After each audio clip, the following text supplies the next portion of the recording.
போதைப்பொருள் கடத்தலை ஒழிக்க அனைத்து நடவடிக்கைகளும் எடுக்கப்பட்டுள்ளன. பாதுகாப்பு செயலாளர்.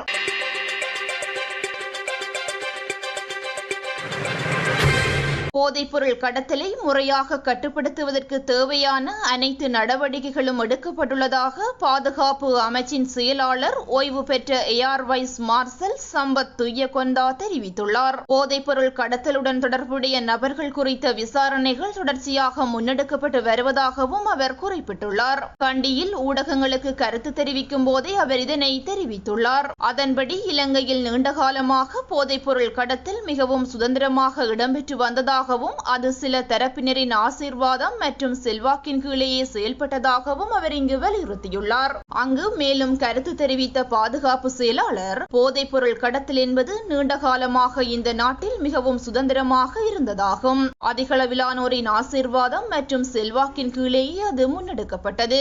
ஆனால் இப்போது அவ்வாறு நடக்காது.